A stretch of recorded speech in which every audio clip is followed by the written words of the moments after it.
કોંગ્રેસના પ્રમુખ ધનસુખ રાજપૂત સહિતના કાર્યકરો દ્વારા સુરત ડાયમંડ એસોસિએશનની ઓફિસ પહોંચીને આવેદનપત્ર આપવામાં આવ્યું હતું। સાથે જ માંગ કરવામાં આવી હતી કે જે રત્ન કલાકારોની કંપનીમાંથી છૂટા કરવામાં આવે છે તેમને પરત લેવામાં આવે, રત્ન કલાકારોએ આર્થિક પેકેજ આપવામાં આવે, સાથે જ રત્ન કલાકારોનો સર્વે કરી તેમના બાળકોને ઘર ખર્ચ માટે કોઈ વ્યવસ્થા ઊભી કરવામાં આવે તેવી માંગ કરવામાં આવી હતી। કોંગ્રેસના કલ્પેશ બારોટે કહ્યું કે હાલ રાજ્યસભામાં સુરતના હીરા ઉદ્યોગપતિ ગોવિંદ ધોળકિયા સાંસદ છે, ત્યારે સરકારમાં યોગ્ય રજૂઆત કરીને રત્ન કલાકારો માટે આર્થિક પેકેજ જાહેર થાય તે પ્રકારની વ્યવસ્થા કરવી જોઈએ, કારણ કે સુરતનો હીરા ઉદ્યોગ દેશની ઇકોનોમીમાં પણ સારું એવું યોગદાન આપી રહ્યો છે। देखिए, जो बजट आया इस बार, बजट जो आया है वो वैसे पूरी जेम एंड ज्वेलरी इंडस्ट्री के लिए काफ़ी अच्छा बजट रहा है। तो वही मांगनी,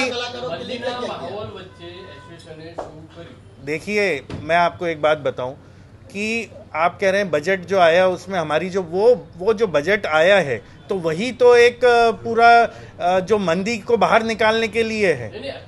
देखिए, आर्थिक मदद डायरेक्ट अभी तक हमारी तरफ से कुछ हुई नहीं है और देखिए अभी चर्चा उस पर चालू है, अभी तक कोई ऐसा निर्णय लिया नहीं गया है।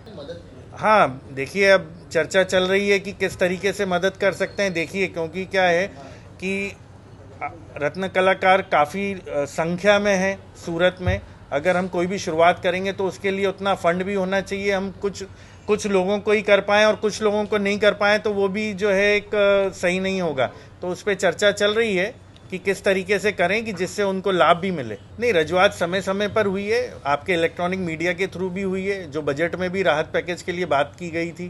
हमारी तरफ से जब भी होता है मीडिया के थ्रू ही हम पत्र लिख के रजूआत करते रहते हैं। हमारे सूरत शहर कांग्रेस समिति द्वारा डायमंड एसोसिएशनના સંગઠનને રત્ન કલાકારોને જે હાલની મંદીમાં એ લોકોને છૂટા કરવાના, એ લોકોને પગાર ના મળવાનું અને રત્ન કલાકારોની આત્મહત્યા કરવાની જે ઘટનાઓ ઘટે છે તેને રોકવા માટે, રત્ન કલાકારોને મદદરૂપ થવા માટે એસોસિએશન દ્વારા ઇન્ડસ્ટ્રીયાલિસ્ટો કે કામદારો, શેઠ લોકો છે, જે કારખાનેદારો છે, તે લોકો તરફથી રત્ન કલાકારોને મદદરૂપ થાય એ માટેની રિક્વેસ્ટ કરવા આવ્યા છે।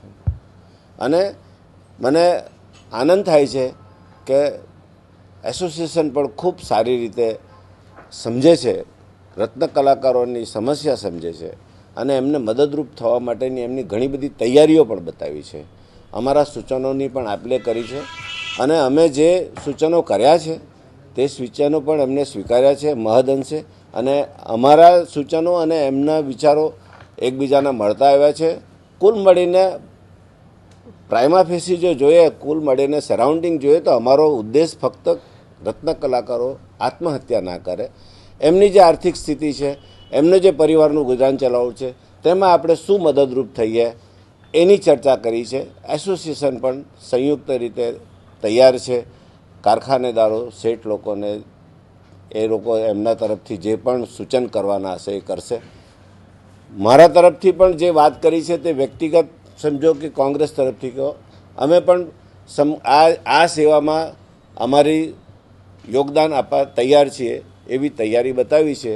અને એવું કંઈ પણ હશે તો એની ટાઈમ કોલ કરશે તો 24 કલાકમાં પહોંચતો કરી દઈશ।